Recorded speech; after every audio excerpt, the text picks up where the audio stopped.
TRRC, you have the floor. أعوذ بالله من الشيطان الرجيم بسم الله الرحمن الرحيم الحمد لله رب العالمين الرحمن الرحيم مالك يوم الدين إياك نعبد وإياك نستعين اهدنا الصراط المستقيم صراط الذين أنعمت عليهم غير المغضوب عليهم ولا الضالين وإن تستفتحوا فقد جاءكم الفتح نصر من الله وفتح قريب وبشر المؤمنين بسم الله الرحمن الرحيم قل هو الله أحد الله الصمد لم يلد ولم يولد ولم يكن له كفوا أحد بسم الله الرحمن الرحيم قل أعوذ برب الفلق من شر ما خلق ومن شر غاسق إذا وقب ومن شر النفاثات في العقد ومن شر حاسد إذا حسد بسم الله الرحمن الرحيم قل أعوذ برب الناس ملك الناس إله الناس من شر وسواس الخناس الذي يوسوس في صدور الناس من الجنة والناس إن الله وملائكته يصلون على النبي يا أيها الذين آمنوا صلوا عليه وسلموا تسليما وصحبه وسلم تسليما سبحان ربك رب العزة عما يصفون وسلام على المرسلين والحمد لله رب العالمين. Thank you, Imam C. Bishop, you have the floor, please. Thank you, Chairman. Lord God of all creation, creator of heaven and earth, creator of all human beings, the one who have called each and every one into being. We call upon your most holy name this morning hour, and we ask that you look kindly upon us, this nation, the Gambia, as we sit in this TRRC, as we seek to bring out the truth, and as we seek by your goodness and your mercy and your grace to bring about reconciliation, to bring about healing, to bring about reparation. The Lord you will direct, that all who will testify here will speak the truth, and nothing else but the truth, so that, Lord, the healing process will continue to take place, so that the nation will smile again as one family, one big family. We ask that you will direct and protect and defend all that we do in this place. This we ask through Christ our Lord. Amen. Amen. Thank you very much, Bishop. Council, do we have any witness appearing this morning? Yes, Mr. Chair. I think it's been long awaited. Today we have the good fortune to have an important witness testify before the TRRC. May I ask that the witness be brought in, please?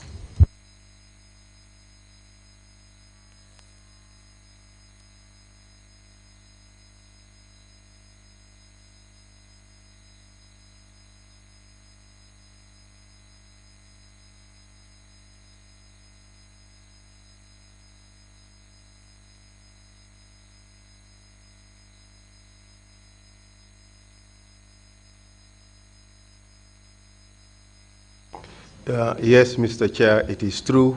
It is Sanabairo Sabali who's appearing before the Commission.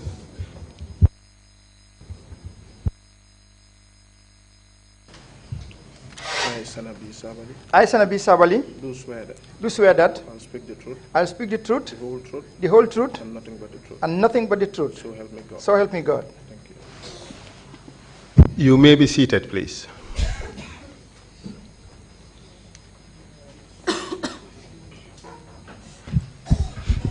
Mr. Sabali, Yes, please.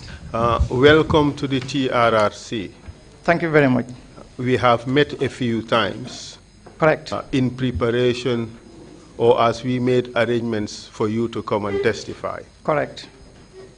Like I have mentioned out of these proceedings, this is not a court of law. You are not under trial. You are here to assist the Gambian people in our quest to find the truth about what happened during that period in which you served in the AFPRC. It's not a witch hunting exercise. We are not castigating anyone. We are here to find the truth about what happened. We are here to try to identify the wrongs and mistakes that have been made. We are trying to heal the nation. We are trying to reconcile and unite our people. Okay. And I believe that's the main reason why you agreed to come and testify. Exactly.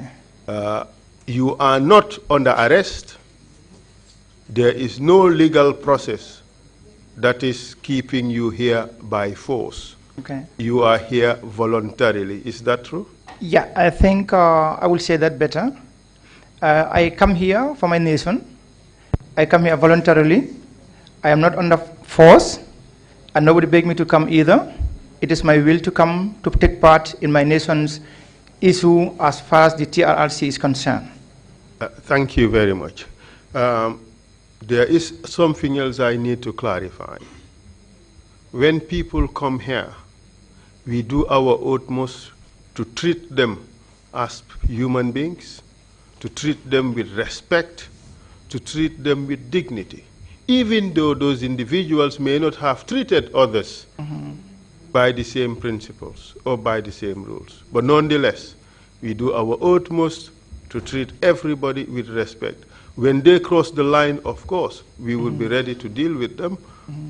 But our principle is, as a people, we can have the most difficult discussions without having to insult one another, without having to maltreat one another. And that is the courtesy we are going to accord you. We're going to treat you with respect because you are a human being, because you are a Gambian. Thank you very much. So now let's start the process. Okay. I want to discuss some few topics with you. First is your biography. We want to know who you are. We want to be certain that we are talking to the right person. Okay. The next topic would be July 22nd. Why, how, by whom, and why it succeeded. What are the institutional failures that made the coup to succeed? We're asking those questions because we don't want coup d'etats in our country again. We need to be able to make recommendations for institutional reform which would prevent coup d'etats from happening.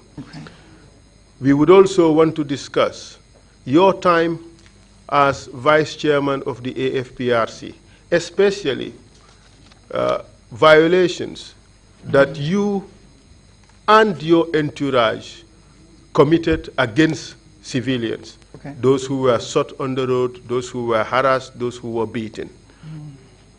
We also want to discuss with you the attacks or the torture on 6 September 1994 of Ibrahim Chongan and Co. We would also want to discuss the November 10th and 11th. We want to discuss the reasons for the coup or attempted coup, the personalities involved, what plans there were as you know it, the fighting that occurred at the various barracks, your role in that, the role of other people, and how these other soldiers who were captured were executed. We also would want to discuss with you your subsequent arrest, torture, detention, and ultimately your conviction and release and life thereafter. Those are the topics I want you to discuss. Thank you. The most important principle here for us is the value of speaking the truth. You have made a commitment to speak the truth. I remind you, it is a criminal offense under the laws of this country to lie under oath. It is a criminal offense to also lie before the TRRC. Are you ready to discuss these topics? I am. Thank you very much, sir. Thank you. What are your full names, please? I am Sanabairo Sabali. Mr. Sabali, you speak quite fast. So I'd urge you to take it a little bit slowly and allow for 3 seconds between our speeches so that our speeches would not overlap. Your date of birth, please. 20th February 1965. Where were you born? I was born in Kasakunda village, Comba Central, Western Division, now Western Region, or the West Coast Region. Where did you go to school? I went to school, my primary school was Brikama Primary School from 1974 to 1981. Of course, this is 7 years because I repeated primary 6. Then 1981 to 1983, I went to Brikama Secondary School. Then it was a Brikama Junior Secondary Technical School. Later to be named Foster School because William Foster was the headmaster. And later Alpha Khan. 1983 to 1988, I went to Armitage High School. And what did you do after Armitage High School? After leaving school in 1988, shortly, I wanted to go to England to study medicine, but then my father retired from work, and the responsibility of the family hung on my shoulders, so I decided to go and look for a job. I went to Sunwing Hotel, but that was only for a few hours. It was really not conducive for me to work there. I left Sunwing Hotel, coming back foot to the stadium to where I stayed in Dipakunda.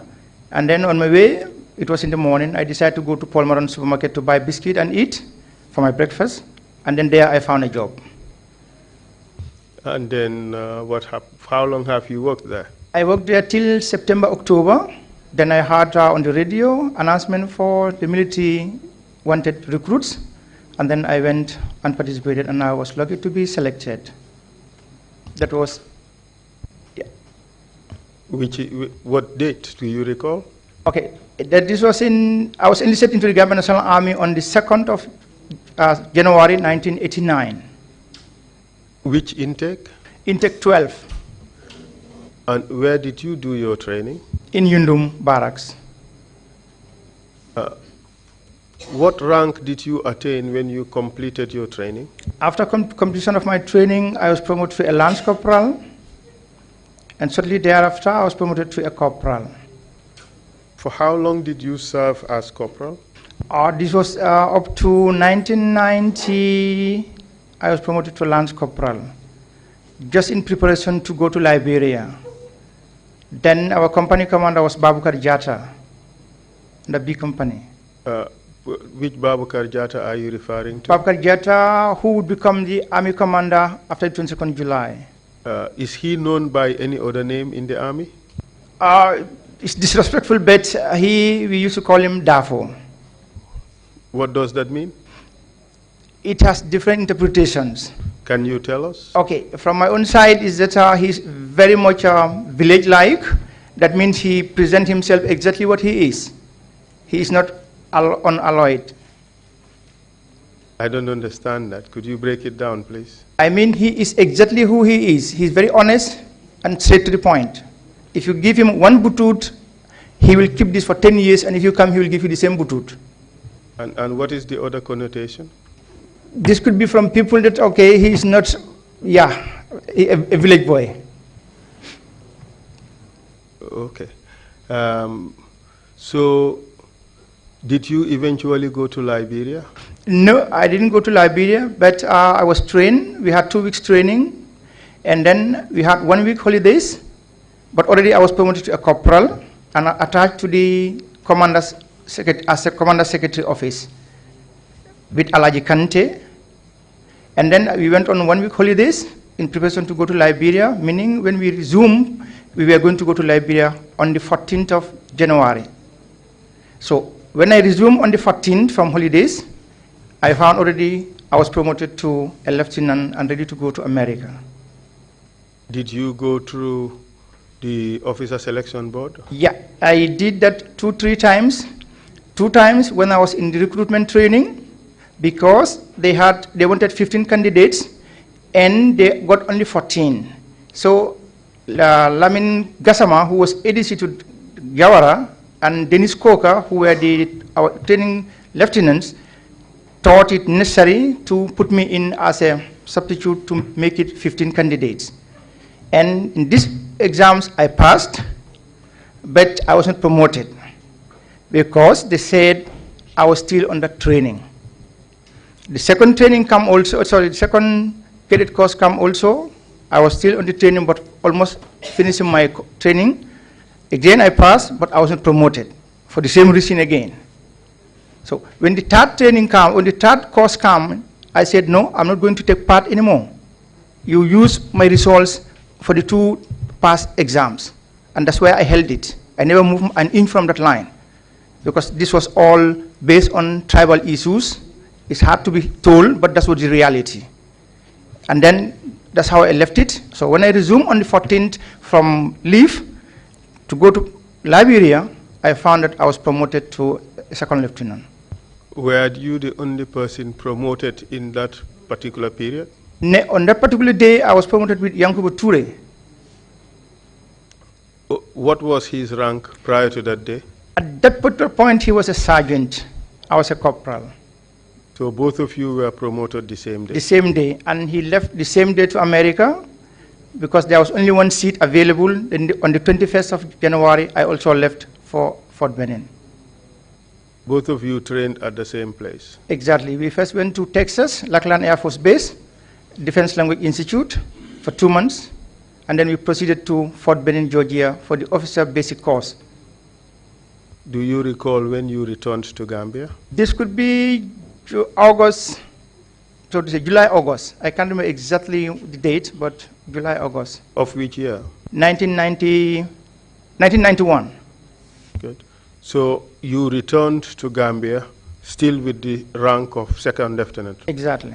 Where were you deployed when you returned? Yundum Barracks. To do what? I was an infantry officer. Were you platoon commander or you had some other responsibility? I was a platoon commander on the B company. And who was your company commander? As I said, Babakar Jata was the company commander. And tell us your progression in the military until the eve of the coup d'etat in July 22nd. Okay, I underwent many internal courses, weapon courses especially. And at the end of the day, I was promoted, I was given an assignment to be the support weapons commander. What does that mean, support weapons commander? Okay, these are, we see the AK-47s, these are normal personal rifles that anybody carries in any situation. But when there is an occasion to use these heavy weapons, these are the mortars, the artillery, so to say. These were under my command. So but I did not have any men under my command, and we'll come to that, please. So basically, you are responsible for coordinating the use of heavy weapons during operations. Exactly. But you're saying that there were no men under you. Yeah, right. That's right. Okay, and what other positions did you hold? Certainly, we underwent also with our officers, General Jala, for example, but this was when the Nigerians were already here. We went on through an intelligence course, and then General Jala left for England, and then Captain Ann, Pamudu Ann, was the intelligence commander for the infantry battalion, Yundum Barracks, and then when he was moved, I took over briefly from him. As intelligence commander? Officer. Intelligence officer. Right. And what happened after that to your career? After that, I was moved to Katong, actually, because, sorry, I'm speaking Dutch, because our big company was responsible for Katong military post, and we used to alternate on weekly basis. I mean, the junior officers, the second lieutenants. It was myself, Sanabi Savali, Samper Mendy, and Obimbai. And after Katong? After Katong, then Tura was in Kudang, Yankubu Tura was in Kudang, but he was under Farafenye, because 2 battalion was responsible for Farafenye.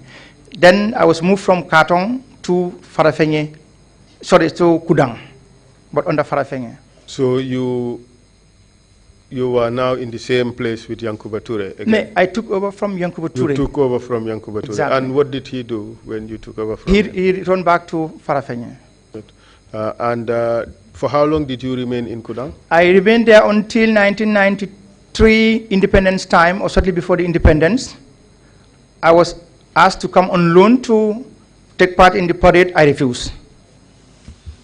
Why did you refuse? Because the parade was under one infantry battalion, which is Yundum, and they had officers who were capable of doing the same job I was called in to do. And I was not under 1 infantry battalion, but 2 battalion in Farafenni. And I didn't get any information whatsoever from my company commander. Rather, the information come on radio to say I should report to Yundum Barracks, and I refuse. Is it normal?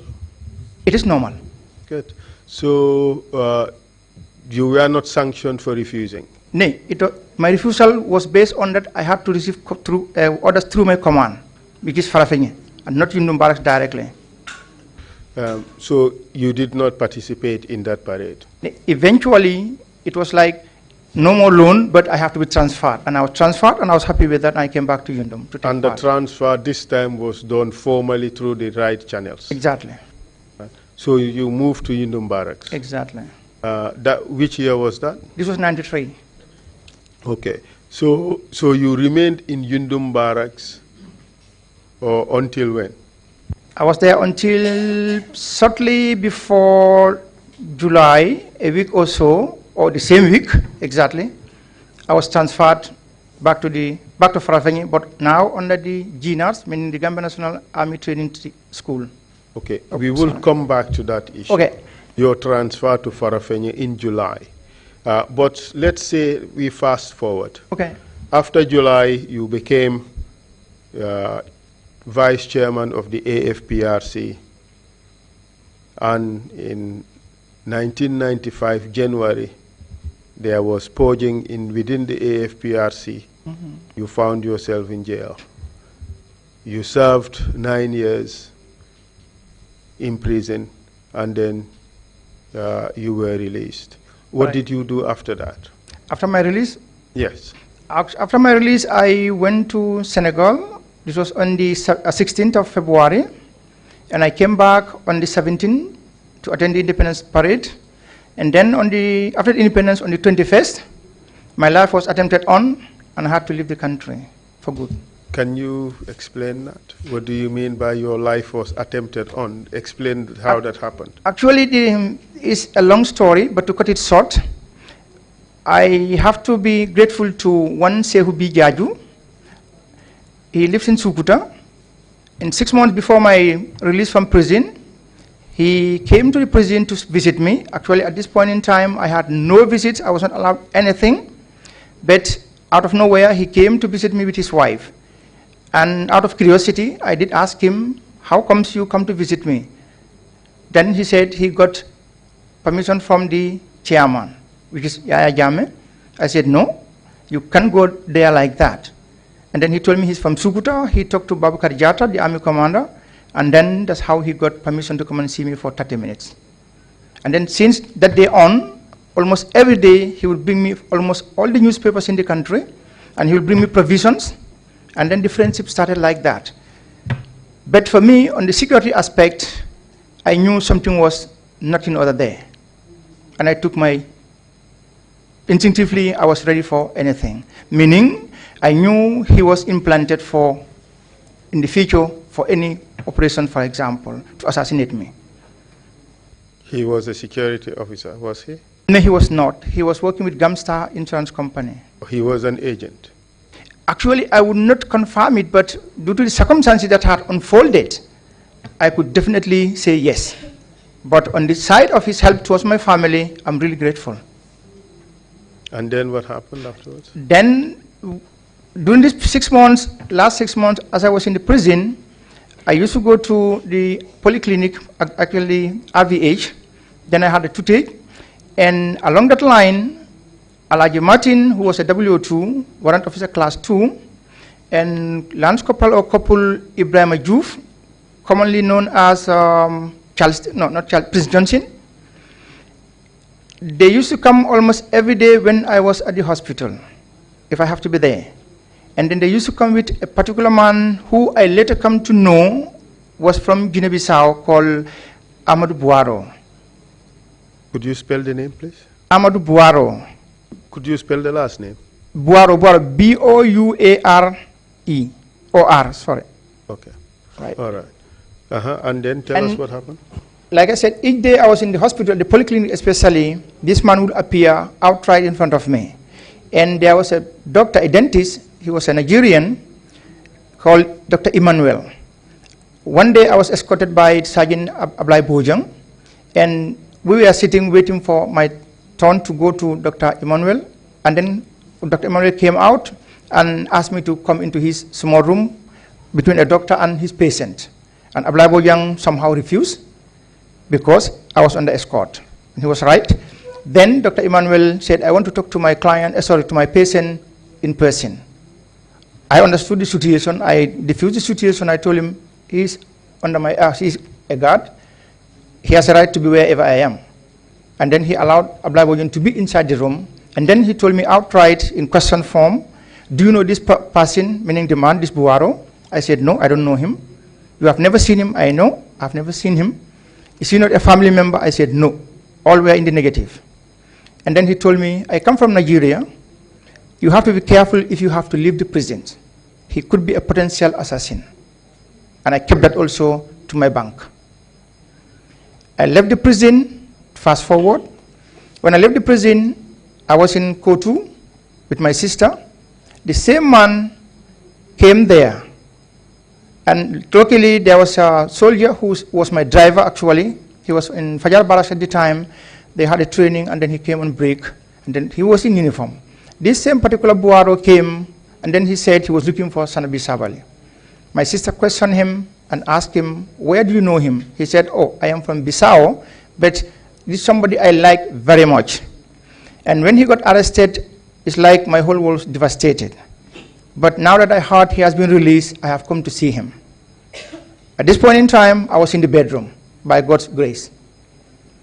So Wahab told him, you have to go. I know why you are here. Because Wahab saw his weapon on his body. This was the first incident. The same evening, if we know exactly where I was in this compound, if you are sitting in the sitting room, there is a window behind the TV, for example. If you look at through this window, you see directly to Kololi Tavan. And we saw these two men coming with a wheelbarrow with charcoal. They came directly into the compound. And then they said they were selling charcoal. But fortunately for me, it was like I saw this AK-47, this folding butt, right in the charcoal wheelbarrow. And Wahab questioned them, why are you here? What is this weapon for? Because they were speaking Creole, I could not understand any word. But later Wahab explained to me what he had talked with them. And then they also left. The third time, it was like, as I said, with Sehu Bijaju, with all the good things he have done for me, I come to understand he was an agent, implanted, whether he knew it or not, but I think he was put there so that they would know at any one point in time where I would be. And along this line, I also was doing my security checks, and I told him one day, Sehu, I want to go to visit my auntie in Kafuta. But I never went to Kafuta. It was just to give them a decoy, a ploy, to see if I was being followed. And I told him, as I said, I told him I was going to Kafuta, but I never went. And I went to my cousin sister in Latrikunda Sabeji. I stayed there till in the evening. I called Sehu, I said, oh, I went to Kafuta, but thereafter I went to Gunju to buy fish. But this buying of fish was also not there. It's just to give him that how I spent my time that whole day. And later, when I have to leave the prisons and went to Dakar, I got the information from my family that Alaji Martin, W2 Martin, was in Kafuta on this particular day, and they went to Kafuta to my auntie, to her compound, and then they asked for Sanabi Sabali. My auntie told him, no, he's not yet here. He is in the prisons, because my auntie didn't even know I was released. And then he told my auntie, according to my sources in the family, that he's lucky. If you had found him here, he would have been a dead body. And as a result of that, what did you do? I didn't do anything because I didn't know it until when I was in Dakar. At what stage did you decide to go to Dakar? Okay, thank you. As I said, when I went to Dakar on the 16th, I came back on the 17th for the independence. I stayed up to after the independence. On the 21st, that night, Alaji Martin and this particular Buaro, they came to where I was in this house in Kotu. This was a house rented for me by my father. And then they threatened the watchman, and then he allowed them inside.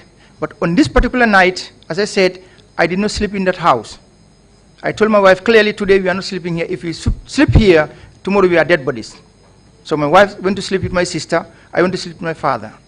And that early morning, I left through Banjul. I went to Karang, then to Dakar.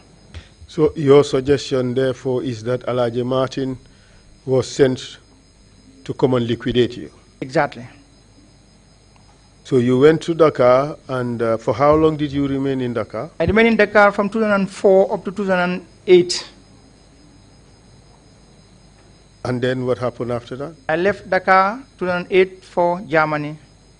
And what did you do in Germany? In Germany, when I went to Germany, since I left the prison 9 years, on the heart condition, so to say, I went through a therapy, medical therapy, and after this therapy, I went to the medical field.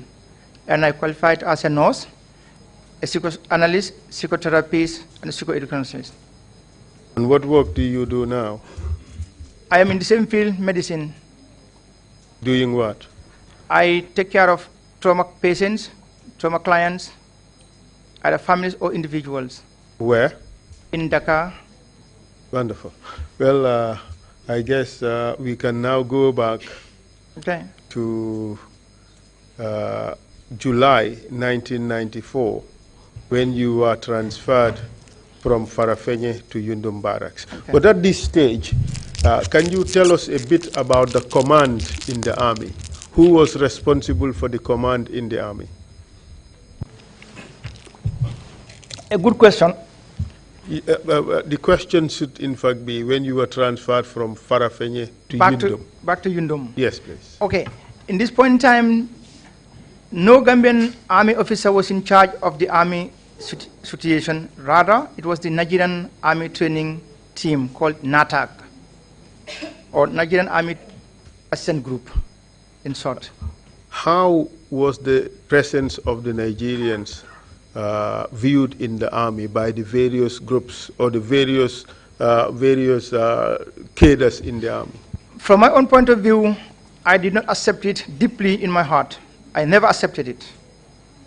And I believe other members of the armed forces also had the same mind. Why didn't you accept it? Actually, the protocol, as we saw it, was that when the Nigerians come into the country, this was normal between a government and a government. Security help is okay, assistance. When they came in, we were thinking they're going to help us, assist us as trainers, like we had before with the British Army Training Team, the BAT. But when they came in, they sat in all the positions, key positions in the military. And for us, this was like a no-go. Why was it a no-go? It was a no-go for the simple reason that they come in, as we were told, coming to train us, and that was the exact name they had, Nigerian Army Training Assistant Group. So why would they be occupying the positions where the Gambians should have been? So for us, first interpretation is that the government that brought them into the country had no idea about what they were doing, or they have no respect for the military. Your egos were stabbed. Your egos were attacked, pretty much. Of course, they treated us with no dignity. And at what cadre in the army was this feeling harbored? You were a junior officer, second lieutenant at the time. Correct. Was this feeling shared amongst people, officers at your level? Throughout the whole spectrum of the Army Officers Corps, it was. But along the line, we have to accept the reality, and that means the Nigerian Army Training Team, they came in on two forms. They gave us the operation side and also the admin side. On the operation side, that was completely negative. Let's try to understand that a bit. Okay. What was negative about the operation side? They could not train us for anything that we didn't know. How about the admin side? The admin side, they did 100% wonderful, because they were able to restructure and organize the army as an army supposed to be worldwide. They introduced the terms and conditions of service, meaning the TACOS, and then they showed us exactly how we should be as officers and men in a military. But aside from that, all the other things that they did, how would you assess them? Actually, if you have to assess the whole situation, we have to look at it from different points of views. For example, the personnel, the uniforms, meaning the equipment, operations, for example. These are all sectors of the army that are different. Auto transport, for example. Okay, let's look at it from the various sectors. Okay. When you come to the equipment, we are under-equipped. Of course, we had some heavy weapons under my command from the Chinese, and the Nigerians also came with weapons, of course, but here I would say the weapons were from the Biafra wartime. Expired, useless? Completely. If they were fired, if you are lucky, they will go off the barrel. Sorry, they will go off the barrel, but when they land or they landed, they will not explode. They were dead? They are dead completely. All right. And looking at it from another angle, say the training side. The training side, they were only good in the classroom. They will tell you everything from the book, but on the ground is completely different. Did you participate in any training that was organized by the Nigerians? Yeah, I did. Can you tell us? Yeah, one was in Farafenye, combined training with the Chinese. This was after going through the classes. We went to Ndankandanka range in Farafenye to practice physically how these weapons are to be operated. What was the performance of the Nigerians? Performance were in two forms. One, the Chinese weapons were 100% perfect. The Nigerian weapons, as I said, they were from the Biafra time. They were not in good order. They did not work? No. By nay, you mean yes? Okay, oh, they did no. not work. They did not work. Yes. Yes, okay. please. Did you participate in another training? Then came in, I think, if I'm right, in September or October, I cannot remember exactly when, but we had a training called Nying Exercise Dokuo in Kudang. And what is your assessment of that training exercise? Okay, I come back a little bit. As I said, I was a company commander for the weapon support weapons, but without men, meaning I had only the equipment. And I was supposed to have at least minimum 120 to have those weapons employed in a normal battlefield. We were going to Kudang for this exercise. Major Saluk came and said, Lieutenant Sabal, I said, yes, sir, you have to prepare the weapons for Kudang. I said, I don't have men. And the pushing and pulling started. You have to employ this weapon in this training. I said, no, I will not move any weapon from Unum Barracks to Kudang because I don't have the men. And it went like that. Were the weapons eventually moved? No. So the support weapons that were needed for that particular operation were not available? No, they were not available, but in the army we could do dry training. What do you mean by dry training? Meaning you explain how things are, you give examples while the men are standing in a form of a half circle, and you explain the situation. Who should be the gunner, for example, if you are military minded, they know exactly what I'm talking about. Who should be at one flank, when this weapon should be employed and when not. Basically simulation. Exactly. Good. Correct. Did the training take place in Kudang at all? It took in Kudang. Did you participate? Yes, I did. And tell us about the training. As far as I'm concerned, in a nutshell, it was half-half, successful, not successful. Overall. It's ambiguous about, that's how you are being ambiguous. Overall, yeah. Was it a failure or was it a success? I would say, okay, failure, if I would say failure, that means totally unfair to the Nigerians.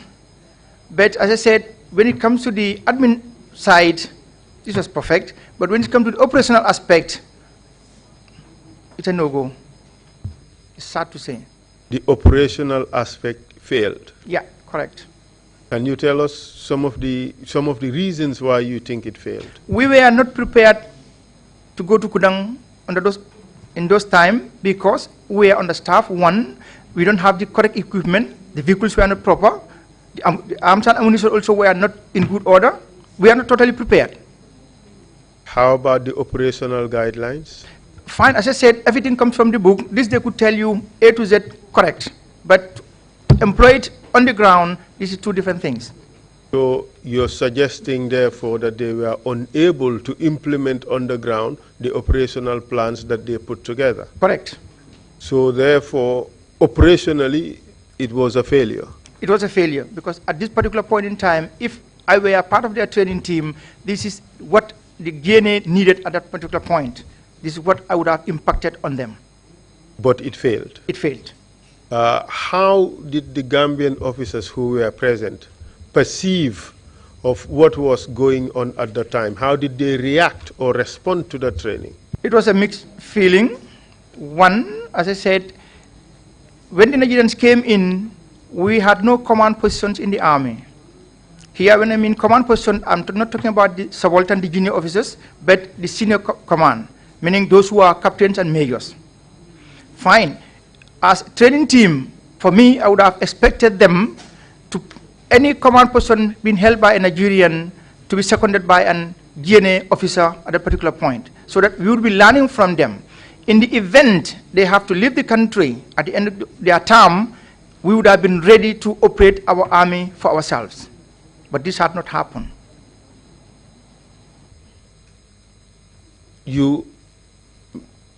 What was the position of the other Gambian officers who were present during the training? How did they react? How did they respond? Okay, when the training was ended, we sat together, or we stood together, and then we had to review what had happened from A to Z, what went wrong, what didn't go right, what went good. At this particular point in time, the senior officers of the Gambian National Army were so embarrassed, or disgraced, so to say, to a point that personally I felt it was better even if I was not in the military at the particular time. Why was that? They were disgraced because Saluk, one of the colonel of the training school at the time, called Omar Faye, even my child can do better than you. And these were the officers, the senior officers in the military at the time, on whom we had eyes on, that they could lead us into anything for the betterment of the army. Was that criticism justified? In a sense, it was, because comme ni wolof ngay waxe ni nga joxe sa bop non lañ la tiyé, right? Because at this particular point in time, there became in the army self-interested individuals, and this was particularly in the senior army officers from the Gambian National Army side, meaning they knew the Nigerians would leave eventually, but also 1 or 2 people have to be trained as army commanders. And this was in line. Omar Faye was sent to America to study to become army commander potential. And along that line, infighting was in. Hypocrisy, if I would call it better that way. And it was like everybody was fighting for himself to become the army commander. Mr. Savali, feel free to speak in whatever Gambian language you would like. Okay.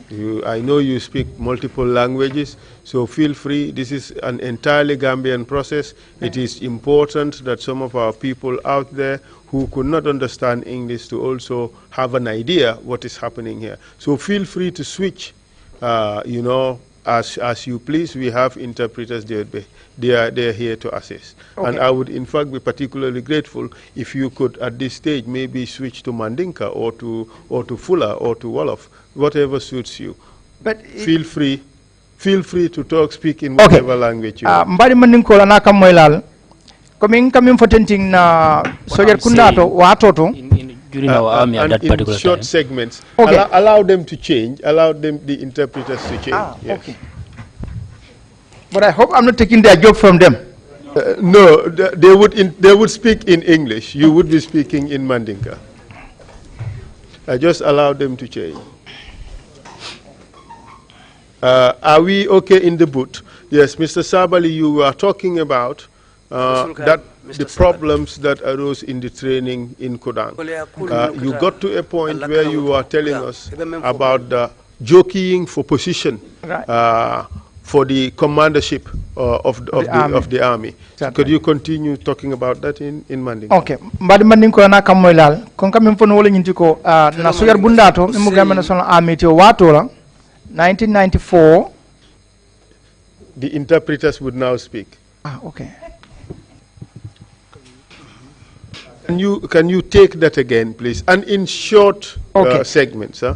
Mbadi mandinko na kamoylal. Fellow Mandinkas and those who can speak Mandinka. Me kumo mi tan wala nyindi ko na What we soger are kunda saying to. here is that within the army at that time, Memu Gambia National Army ti. the Gambia National Army, Nying tembento nga nyaton kol minister nje wolbota Nigeria. at that time, the leaders were Nigerians. Par ila nan na banko kang But they are coming into this country.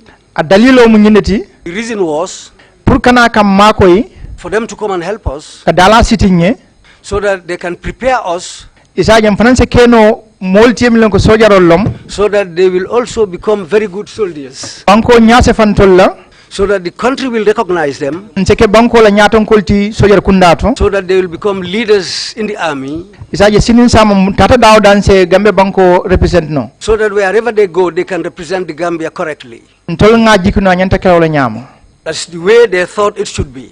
pari kabing in Nigeria nol nata But when the Nigerians came here, yen kurfen ye mondi na plasol they were blown and removed from their positions. imanna hormone mbunya dinna Well, they didn't come with respect.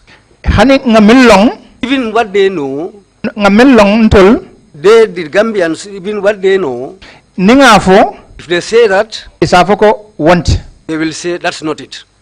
nataje kontrol fa ntol ngam fandoya So they came to realize that they themselves belittled themselves. mandin kol kamim fo That's what Mandikas say. farabo ye nyama ke bara wala nyama Well, the cobbler prepares your juju as he saw you. woto o jutunne ya That belittlement, ntol ngalam fankang well, it is they themselves who placed it on themselves. yo but anata fo temboto It came to a point, ngaje ko Nigeria nol ntol la miralo ton ka boy kanne they came to a point and saw that, well, they are in fact teaching the Nigerians, parce que itol me fan nati jang because they didn't come here by themselves. molle nati jang People brought them into the country. wala nyinti ko masakunda membe nun siringo wato As the government, the sitting government was the government which brought them into the country. wala PP masakundati That was the PPP government. ni yirkunto bela suwo kono If you have a log in your compound abe turungila korda tema and it is standing in the middle of your compound, momo tambita ye dunko ala ye boy duma anybody who passes will come and kick this log and fall down. ni be kuntule kana asulol mumele wutu nyola If you want to cut that, you have to cut it and uproot it totally. na kudeta sungo folo mu nyimbundale This was the first reason for the coup d'etat. Okay, thank you very much for that. Of course, you had other reasons for the coup d'etat. exactly Could you kindly dilate on that? actually it is an open secret You are testifying now in Mandinka. oh okay anata comme be sojar kundal to hani saying We are still talking about the army. Nigeria nol Nigerians, inata sobindiro di molla they came and informed us o ibe mole tombon na ningata itol botal je somebody will be selected when they leave, isaje wosina ke nyaton kotina sojar who kundatu will become the army commander. wo kibaro kama Because of that information, ntol be nata ke moti ye millonko momo bakala mfankum so there came a time when everybody was fighting for himself. malam fo kawrun kol bi janne bang I don't know whether people from Kaur are around here. ika fa minna kawru sada fankum What they call in Mandinka, charity from Kaur, each one for himself. ñinnem problème tu nga min soto This was the problem they had. na nyaton kol Their leaders, minu ñanta lolan tolye who were supposed to stand for them ka kelo kenye and fight for them, pour nganna kol ñantol soto ñanta min sotla so that they can have all their rights, what they need. ni wolbe lori fankum ngoye But if those people turned and became fighters for themselves only, ntol manna fengo fenna soto no wokono so as for them, the ones below, they didn't get anything out of it. en tol fanang minu be tema So the middle ones, wolem tolti sin jini officer sol the junior officers, let's say the middle cadre, ntol fanang oda rang solle ben tol koto there are other ranks below them. ni wol kumbota If those people cry, ikanantole waling they come to us. anun ate ben ta turu wata ka fania foye And it cannot go like every time when they come, we tell them lies. halma dingol lem Because they are human beings. itol kono dolbi jele So there are people among them yemmin lonko who you know They are intelligent better than the officers. They are more intelligent than some of those officers. Kedel long inanya in the army. It's just how they came into the army. Imang ranko sort to become an pureke officer. They were unable to get ranks to become officers. So we see five book of fanya for no way to People like those people, you cannot tell them lies every time. We have to tell them the truth. As the Mandinka proverb goes, if you are ashamed of the eye, you cannot dissect the head. And Gambia Bay along Otembo, the whole Gambia knows at that time, PP Jamano kono, the time of the PPP, things that were happening in this country, corruption was everywhere. Because personally, myself, I have an example out for that corruption. May on the 4th, 1994, on the 4th of May 1994, my father died. Curator, Minister of Justice. I went to the curator at the Ministry of Justice so that I can get his little pension, which is very small. It's his money. I went there since May. For July, take over time. Up to July, the time we took over. Every day I got there. And every day. Till one day there was a woman there. She was a secretary. She told me, officer, I see you every time you come here. What brings you here? I told her, you are the people why I am here every day. I came to collect my father's money.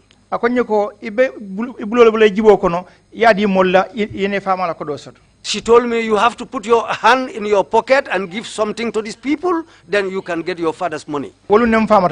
That's the day when I stopped going there. The same issue take over. The same issue since they took over. That was on a Friday. Saturday, Sunday, Monday. The director who was there sent somebody with a file. For vice chairman's office. He came up to the vice chairman's office. They allowed him to come in. He told me, I am from the curator's office. I came for you to sign your father's money. I told him to go back where he came from. You have to respect it.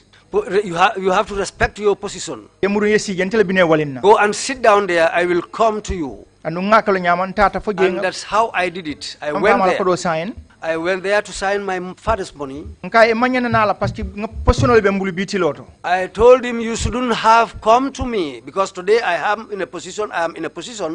The position you are holding is everybody can hold that position. The reason why I came here, my father's money was here, that's what I came for. That's why I told you to go back where you come from. It wasn't that I belittled you. Thank you very much, Mr. Sabali, for that. In your documents, in your write-ups that you provided us, you have also listed some reasons as to why there was a coup d'etat. Right. And I'll just read out some snippets and get you to weigh in on that. Here in one paragraph, because what I have may be different from what you have in terms of the arrangement, you said there was political intolerance, oppression, and autocracy to the last degree. Right. And the mere readiness of the Gambia armed forces to enforce their rights as Gambian citizens only resulted in a change of government without any bloodshed. Correct. So your view of the political situation at the time was that there was political intolerance, oppression, and autocracy. Right. Do you still hold that view? Of course, at that time, 100%. Thank you very much. We would switch back to Mandinka at some stage. At some point, also in your write-up, you said as follows, quote, "We felt if we want to live, we have to fight," in brackets, from the saying, if you keep pouring water in a rat hole, the rats will come out fighting. Correct. That is your statement. So you think you were pent up in some rat hole and water was being poured in and you had to come out. You were compelled, as you believe, right, to change the democratically established order. Correct. That's your position. Correct. You have also indicated that the GNA must have the courage of its convictions and find violations where they existed and correct them, to preserve life and the dignity of the human being and to limit suffering. Correct. So in a sense, you arrogated to yourself the responsibility to be the watchman of the country, to see where violations existed and you correct them. Correct. Was that really the role of the military? We did not arrogate this to ourselves, but from the Constitution. We believe in any genuine democracy, the Constitution is the supreme law. And we, as the Armed Forces of the Gambia, coupled with our Gambia Armed Forces Act, we had a duty, a bounden duty, to help preserve the country, protect our national integrity. Yes, that is true. But protecting the national integrity, right, and protecting the sovereignty of the country, right, is in fact not to hold coup d'etats, is in fact to protect the country from external aggression, okay, and not to interfere in the internal matters? In internal matters, and correct, not to be the custodian of law and order. Point of correction. Please go ahead. The Gambian National Army is not only there to help the country or to help the country to defend itself in terms of external aggression. Before you can defend an external aggression, you have to defend yourself. And as I said, the Constitution was there for everybody. We are not there ready to salute any individual who was not there to uphold the Constitution. If you break the law, why do we have to uphold that law? When you are the custodian of that law, when you are the people who promulgated those laws. I just wish to understand the mindset, okay, that led to the coup d'etat. So was it, or is it your view that as soldiers it was your responsibility to correct wrongs in the society? Was it your responsibility to find violations where they existed and to correct them? Okay, if we would say in the society, that would be far-fetched, or that would be a wide net. But as I said here, we were only dealing with the government directly. And we had the Gambian National Armed Forces Act, where we are all sworn in to uphold our duties to the nation, not to any individual or a particular group of people. That is accepted. That is what you are expected to do. Right. But of course, you would agree that it would be too much of a stretch, right, to give to yourselves or to think that it is your responsibility as soldiers to find violations that exist in our society and to correct them. If we had not done that, we would have failed the nation. But so you still maintain that that's your responsibility? It is our responsibility. All right. But that is the mindset, of course, exactly, that led to the coup. Exactly. You also said in your writings that the GNA's role was to make the government not to let standards be watered down, right, to suit only members of government, right, encouraged by the fact that the outside world was watching. Exactly. So you thought that it was also your responsibility to be a check on the government in the event that standards were coming down. Of course. Any government that has not check and balances, forget it. So your view is that the armed forces have that responsibility? At this particular point in time, we had only the army that could have come in and helped. No other constitutional institution would have helped, not the elections.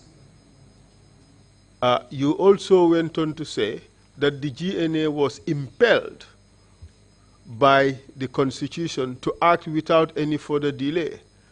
And it was different. It touches the government as its most sensitive point. Right.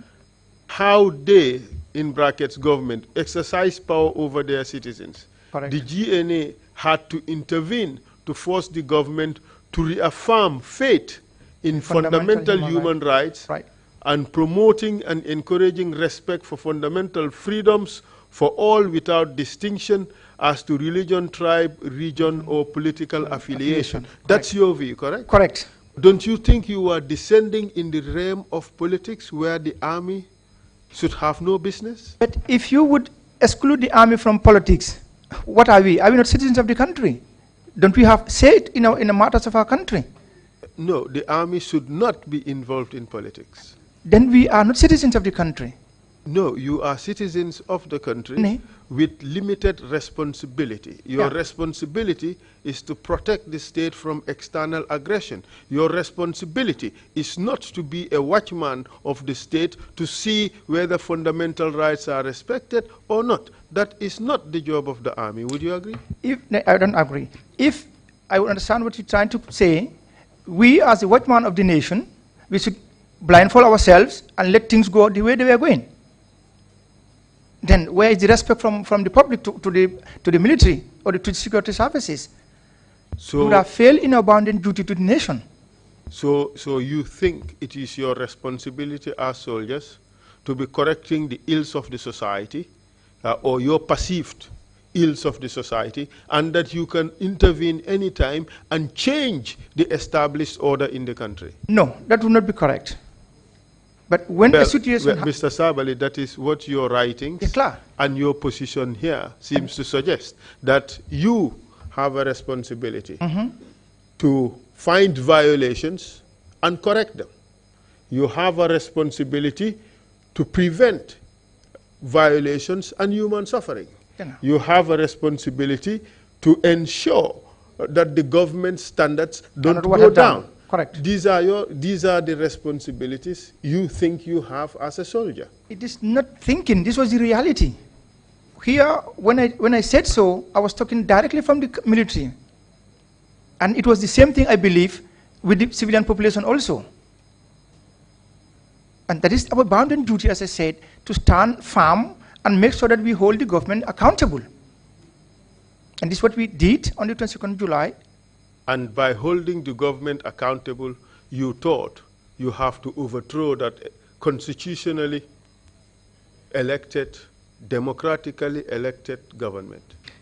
It was a democratically elected government, but if I would ask, we don't know how many times we've tried to get in touch with the government directly for talking. Everything failed. The Minister of Defense, we never had the chance to talk with him. Yeah. And I believe... That may all be right, but what we want to understand is how the junior officers who carried out the coup understood their responsibilities as junior officers, how you understood your responsibilities to the nation. Because if this is the view that the soldiers or officers at your position would hold today, don't you think it would be fearful for Gambia? Fear could, yeah, you're 100% right.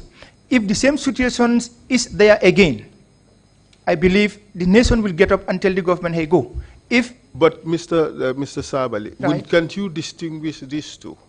The nation, the people, civil society getting up or rising up against the government is different from the military taking it upon itself to overthrow a constitutionally established order. Don't you see the difference in the two? Unless if you want to tell me the military is not a citizen of this country. Yes, the military are citizens of the country. But the military, it's excluded from direct participation in the politics. 100% correct.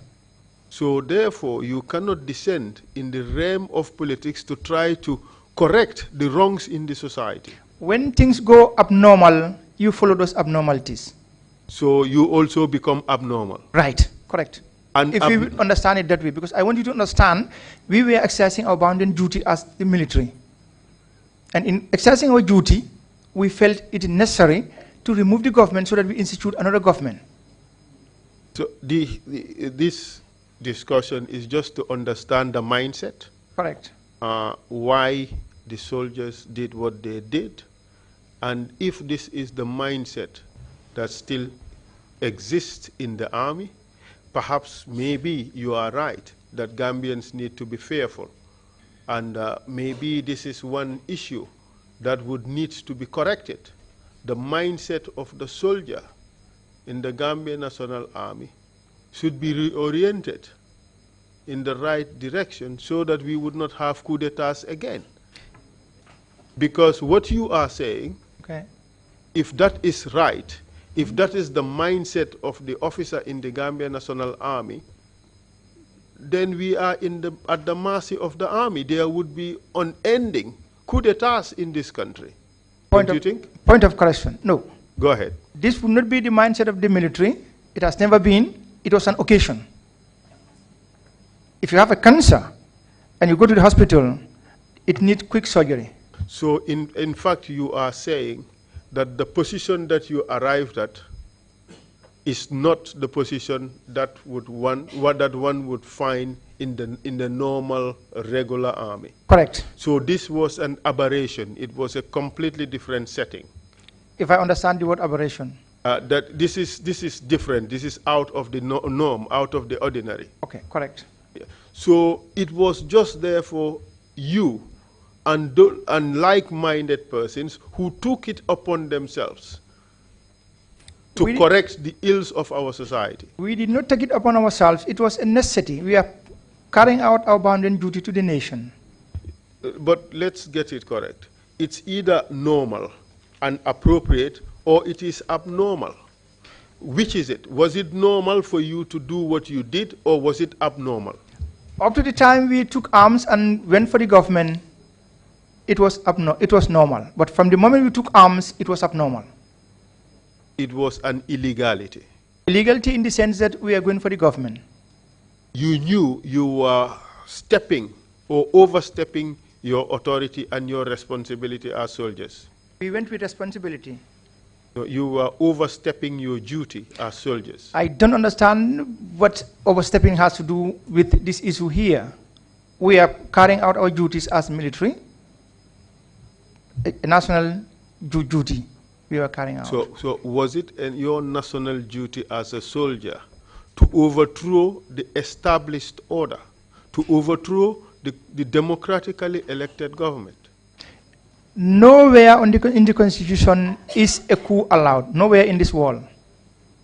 Nowhere in any law is a coup allowed. Yep. So by staging a coup, you are taking it upon yourselves to embark on an illegal venture. 100% correct.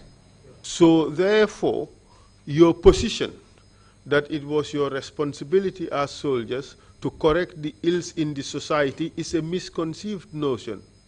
No. You still maintain that it's your duty. Right. Okay. Well, how can that be your duty and that it would be illegal for you to act on that duty? Laws are promulgated by individuals or a group of people, in this case the politicians. If I know when I go left what the dangers are, I will make sure that I make a demarcation there so that I don't get those dangers across on my head. And these laws promulgated so that no military can come in to take over the government. But I can tell you 100%, if you want to find any good administration anywhere in this world, go to the military. But we are not there yet. Where we are at is trying to understand the mindset that led to the coup d'etat. You think it was your constitutionally given responsibility to remove a government that you believe was not performing for its people. Correct.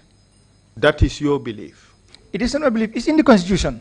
We have to uphold the nation, the Constitution, and if they violated the Constitution, why do we have to leave them there? But the Constitution tells you that anybody who tries or even contemplates, participates, or plans to overthrow the established constitutional order commits the highest crime of treason. Exactly. So therefore, the Constitution would not give you the power to do so. That is in the Constitution is a threat so that nobody attempts it.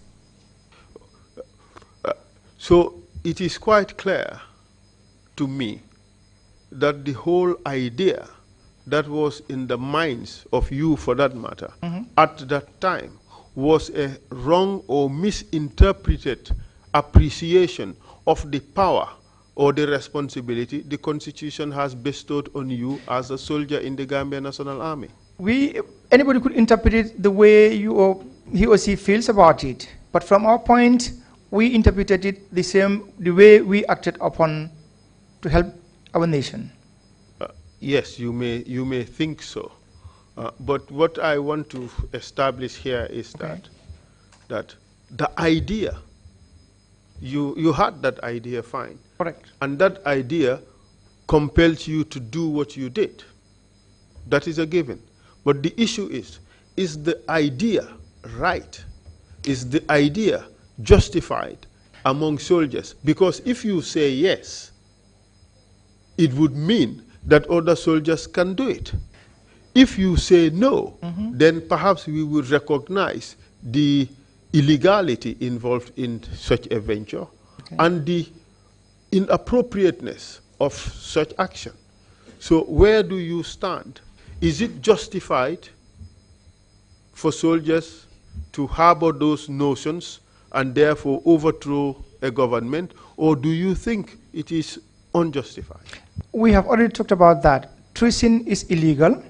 Therefore, anybody who takes it upon himself to go along that line, you are walking on a line of illegality. Perfect. So therefore, that notion that you harbored, what you thought was in your power to do, was wrong. It could be wrong, but we had our reasons. You would always have a reason. Clear. The bottom line is the ideas you had are not the ideas on which our nation is built. Lead Counsel, I think here we have to agree on one thing, and that is the Constitution and also our mandate as military personnel. Your mandate as military personnel could only be understood vis-a-vis the Constitution. Correct, 100%. Because it is subordinate to the Constitution. Correct. The Constitution is the highest law. Your mandate would never give you the authority to overthrow the Constitution. You are right. So therefore, the ideas that you had, that the Constitution has given you the responsibility to make sure that standards don't go down, the idea that you have to make sure that there is no mistreatment of a person in this country. Certainly. The idea that you have that it's your right to prevent any violation of a person's rights. Correct. The idea that you have that it was your responsibility to be the watchman of the country to ensure that everything goes well according to your standard is a wrong idea. You may profile it as a wrong idea, but our ideas come from a background. And this background was the reality on the ground at this particular point in time. Let's put it this way. Okay. You were angry at what was happening. You were not happy. And then you found your own solution, a solution that you were not given under law. Correct? No, we are not angry. If we were angry, it would have been a bloodshed. We are not angry. We are responsible officers and men. I agree with that. Right. I agree with that. What I'm trying to drive at is, you were not happy with the status quo, correct? Correct. And you thought that the status quo should be changed. Correct. You also realized that you had the power to change the status quo. We have the power under the Constitution.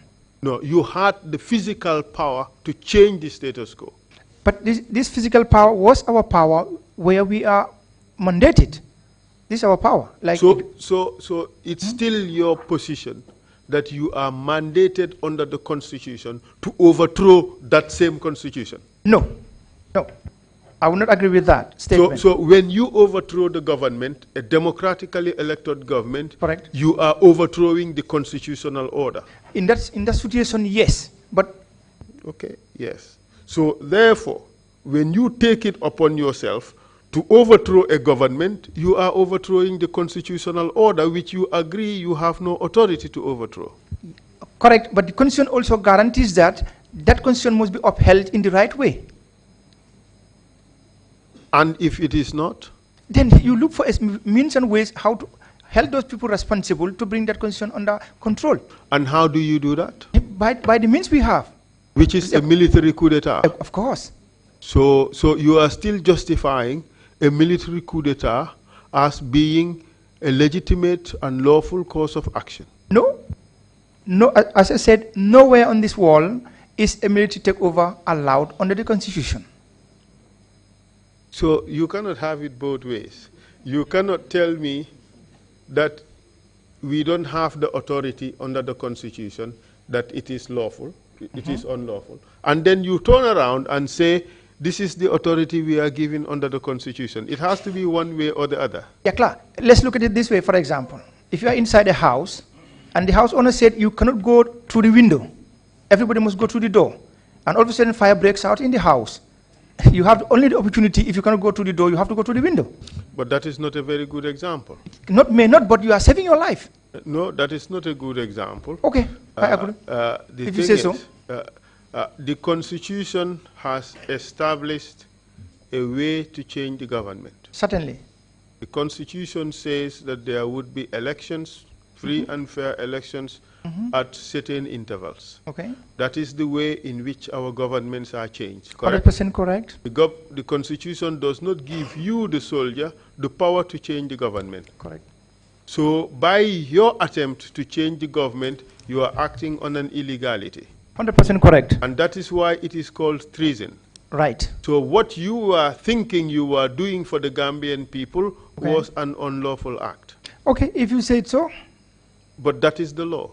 Okay, I agree. You agree that that is the law? I agree. So these notions of the power you were given by the law is in fact a misconception. Okay. Thank you very much. Let's move on to, now that we have agreed on that, we move on to the situation surrounding July 22nd. Right. You have told us that there was corruption in the country, there was tribalism, there was political intolerance, and all those ills in our society which compelled you to organize a coup d'etat. Right. Can you tell us how this coup d'etat was organized? Who was involved? What were the plans and all that? Okay. The last straw that broke the camel's back was once I was in a taxi coming from Banjul to Brikama, and then it was 5 o'clock. BBC Focus on Africa, Robin White at the time, and then he posed a question: which country has its defense in the hands of another foreign country? And then when the answer came, it was like with laughter. I felt disgraced because I was in uniform in the taxi.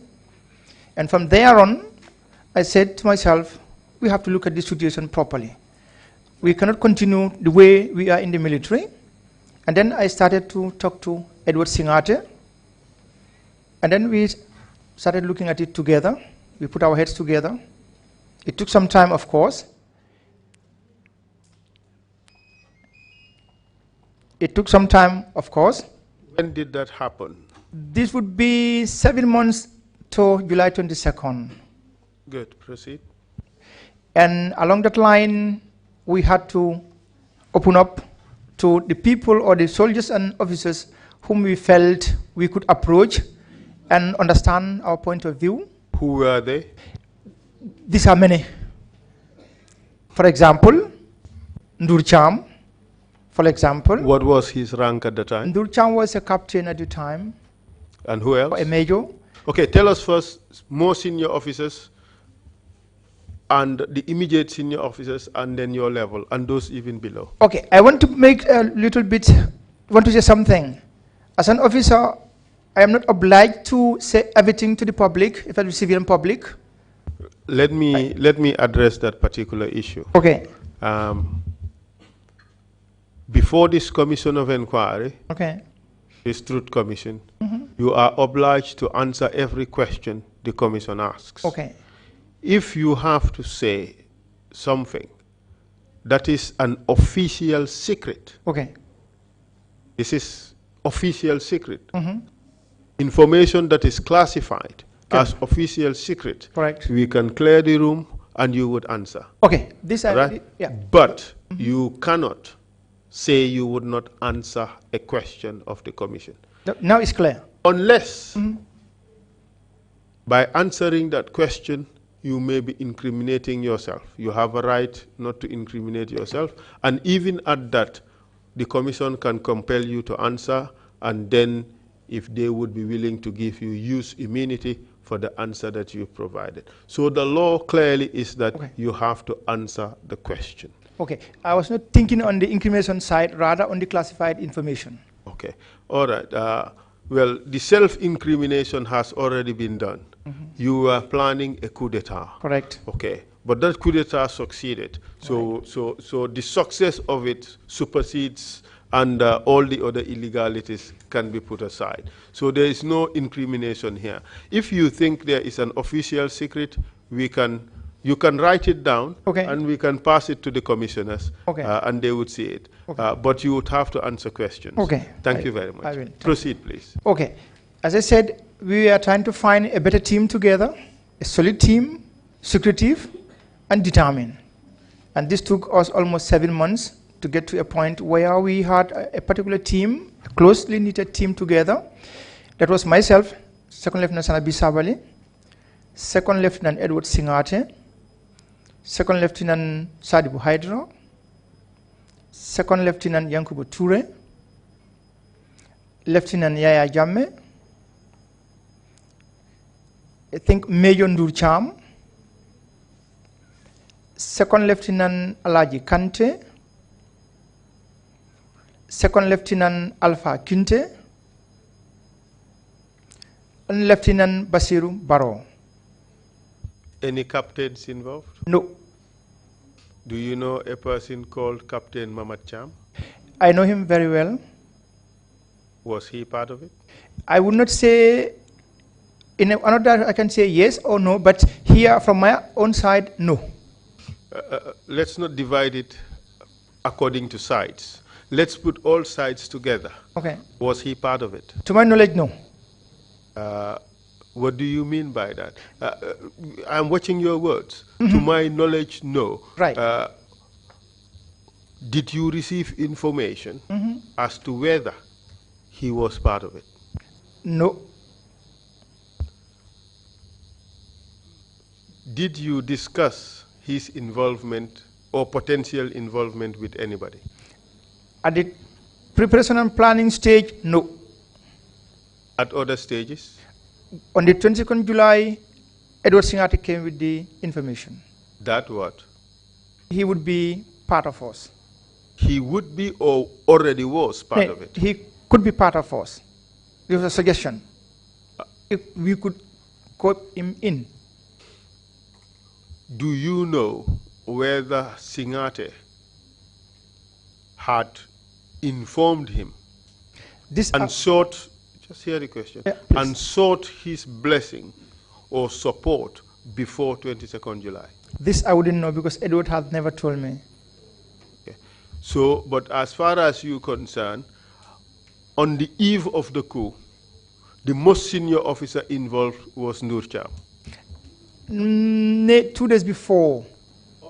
Up to 2 days before. Right. It was Nur Cham. Now that would be on Wednesday. So can you tell us quickly a bit about the planning? We have 1 minute to the first break. On Wednesday, this would be on the 20th, if I'm right. We had our last meeting to wrap up things together. And then because Jawara was supposed to come back the next day. So actually we wanted to stage the coup on the 21st, right from the airport. So we went to have our final meeting. Where was that held? This was at Fajara, at the beach side, where Jame was staying, the military office at the time. Military the police. Paramilitary. Okay. Military police, so to say, exactly. Who was in attendance at that meeting?